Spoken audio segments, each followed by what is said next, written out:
नमस्कार साथियों, अभिवादन स्वीकार करिए अपने बेटे छोटे भाई शुभचिंतक का। मैं संजय सिंह राणा, राष्ट्रीय अध्यक्ष भारतीय सर्वधर्म पार्टी, आप सभी का अपने इस लाइव प्रोग्राम में हार्दिक स्वागत और अभिनंदन करता हूं। दोस्तों, आज हम बात करेंगे जनहित के उन मुख्य बिंदुओं पर जिससे किसी भी देश का समृद्ध विकास संभव होता है। जैसा कि आप देख रहे हैं, आज हमारे भारतवर्ष में सिर्फ और सिर्फ अपने फायदे के लिए राजनीतिक पार्टियां जनता को गुमराह कर रही हैं। चाहे वह राज्य की सत्तारूढ़ पार्टी हो, चाहे वह केंद्र की हो, या अन्य राज्यों में किसी भी राज्य की मैं बात कर रहा हूँ, सिर्फ उत्तर प्रदेश की बात नहीं कर रहा हूँ। हर राज्य में सिर्फ वही हवाई वादे, हवाई स्वप्न युवाओं को दिखाए जा रहे हैं, नागरिकों को दिखाए जा रहे हैं, जिनका कोई सिर और पैर नहीं है, जिनसे भारत की विकास दर का दूर दूर तक कोई वास्ता नहीं है। दोस्तों, क्या ऐसी सत्ताधारी पार्टियों को हमें एक बार पुनः मौका देना चाहिए, या फिर एक नई राजनीतिक पार्टी जिनका उद्देश्य राष्ट्र धर्म, देश का विकास, देश के युवाओं का विकास, देश के नागरिकों का विकास जिसका लक्ष्य है। किसी भी देश के विकास को तय करने के लिए वहाँ की शिक्षा व्यवस्था का बड़ा योगदान होता है, और हमारे भारतवर्ष में स्थिति इसकी दूसरी है। हमारे भारतवर्ष में शिक्षा, जो कि सभी लोगों को अनिवार्य रूप से मिलनी चाहिए, वहाँ शिक्षा को एक वर्ग तक सीमित करके रखा गया है। अर्थात शिक्षा को इस स्तर पर पहुंचा दिया गया है, इतनी महंगी कर दी गई है कि गरीबों तक इसकी पहुंच ही न हो सके, अमीरों तो को ही इसका लाभ मिले। तो क्या भारतवर्ष के विकास की जिम्मेदारी सिर्फ ये मुट्ठी भर अमीरों को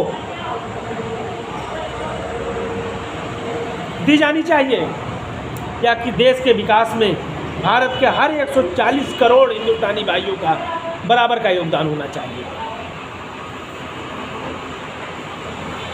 दोस्तों, हमारी मौजूदा सरकार सरदार वल्लभ भाई पटेल की, उनके आदर्शों की बात करती है। हमारे लौह पुरुष को सम्मान देने का दिखावा करती है। स्टैचू ऑफ यूनिटी बना करके सरदार वल्लभ भाई पटेल को समर्पित कर उन्हें श्रद्धांजलि देने का दिखावा करती है। लेकिन उनके आदर्शों को, धरातल पर किए गए उनके कार्यों को अपनी घोषणाओं में शामिल नहीं कर रही है, अपने क्रियाकलापों में शामिल नहीं कर रही है, अपने शासन पद्धति में शामिल नहीं कर रही है। मेरे साथियों, हमारे सरदार वल्लभ भाई पटेल ने देश की 562 रियासतों को इसलिए एकत्रित कर एक विशाल भारत की स्थापना की थी कि उन 562 रियासतों में अगर अलग अलग टुकड़े रहेंगे तो भारत के हर नागरिकों को वह सुख सुविधाएं मुहैया नहीं करा जा सकती हैं जिनकी उन्हें सख्त ज़रूरत है। अर्थात शिक्षा, चिकित्सा, न्याय, सड़क, सीवर, बिजली, नाली, पानी जैसी मूलभूत सुविधाएं भी सभी तक सामान्य रूप से नहीं पहुंच पाएंगी। इसीलिए हमारे सरदार वल्लभ भाई पटेल जी ने सभी 562 रियासतों को एक मत से संतुष्ट कर भारत में विलय को उन्हें प्रेरित किया और उन्होंने भारत में विलय भी किया। हमारे सरदार वल्लभ भाई पटेल ने हमेशा से सरकारी विभागों को प्राथमिकता दी।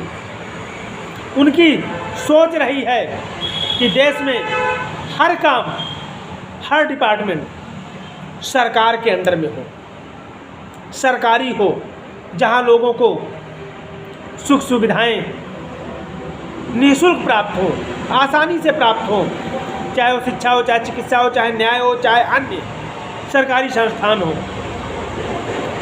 और आज की हमारी मौजूदा सरकार उन्हीं संस्थाओं का निजीकरण कर निजी हाथों में सौंप रही है, 99 साल के लीज पर दे रही है। क्या यह सरदार वल्लभ भाई पटेल जी का सपना था? आखिर किस सरदार वल्लभ भाई पटेल की दुहाई देती है हमारी मौजूदा सरकार? उनके आदर्शों के विपरीत जाकर के उन्हें श्रद्धांजलि दी जा सकती है, उन्हें सम्मान दिया जा सकता है, उनके सपनों को साकार किया जा सकता है, या फिर सरकारी संस्थानों को पूर्ण रूप से जनता के प्रति उत्तरदायी बना करके, जनता की सुख सुविधाओं के अनुरूप बना करके, जहां हर नागरिक को उनका अधिकार ससम्मान मिल सके, ऐसी संस्थाओं का निर्माण कर उन्हें वास्तविक और सच्ची श्रद्धांजलि होगी हमारे सरदार वल्लभ भाई पटेल जी को। आखिर किस बात की दुहाई दे रही है हमारी सरकार? मेरे साथियों, सरकारी संस्थानों का, सरकारी विभागों का होना इसलिए अनिवार्य है कि वहाँ निम्न गरीब तबके को आसानी से सुविधाएं मुहैया हो सके।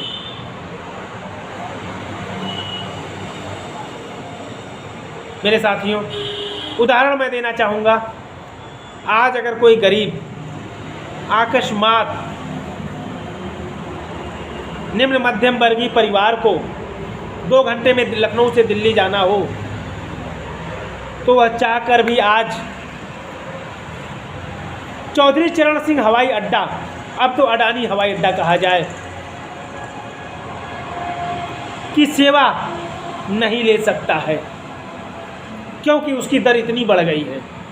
जब तक चौधरी चरण सिंह हवाई अड्डा था, तब तक आम जन भी हवाई सफ़र का उपयोग कर पाता था। आज खास व्यक्ति ही, अरबपति, करोड़पति, धनाढ़ लोग ही उस सेवा का लाभ ले पाएंगे। हम और आप जैसे लोग सोच कर भी, चाह कर भी वहाँ जाने की हिम्मत नहीं कर पाएंगे, क्योंकि आज वो अडानी हवाई अड्डा है, भारतीय विमानपत्तन संस्थान नहीं रह गया, अडानी एयरपोर्ट हो गया है। भारत का नाम ही वहाँ से हट गया। मेरे साथियों, ऐसे निजी संस्थान क्या देश के विकास में अपनी महत्वपूर्ण भूमिका निभा सकते हैं? कदापि नहीं। मेरे साथियों, इसीलिए भारतीय सर्वधर्म पार्टी परिवार चाहती है कि सर्वप्रथम जो हमारे देश के विकास का सबसे बड़ा मार्ग है, अर्थात शिक्षा, फिर चिकित्सा, फिर न्याय और फिर रोजगार, इन चारों बिंदुओं को हर नागरिक के हैसियत में लाया जाए।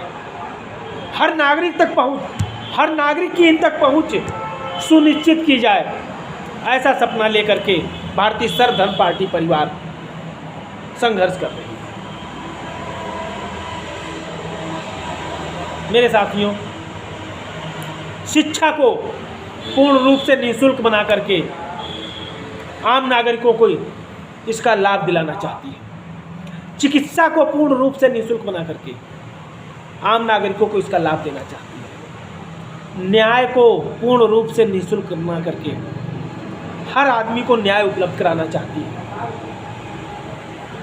और हर युवा को रोजगार उत्तंत्र बना करके उसे आत्मनिर्भर, आत्मसम्मान से परिपूर्ण और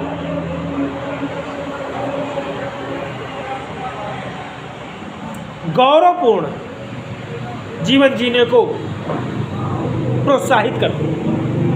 भारतीय सर्वधर्म पार्टी अपना अहोभाग्य समझती है। यही सपना लेकर के भारतीय सर्वधर्म पार्टी परिवार अस्तित्व में आई है, जहाँ शिक्षा फ्री हो, चिकित्सा फ्री हो, न्याय फ्री हो और रोजगार गारंटी का वादा हो। मेरे साथियों, और इसको साकार करने में आप सभी का योगदान अति आवश्यक है, क्योंकि आपके योगदान के बिना यह सपना बन करके रह जाएगा और हमारे भारतवर्ष के नागरिक और भी बद से बदतर होते चले जाएंगे। इसीलिए अपनी जिम्मेदारी को समझिए और भारतीय सर्वधर्म पार्टी का साथ दीजिए। जय हिंद, जय भारत।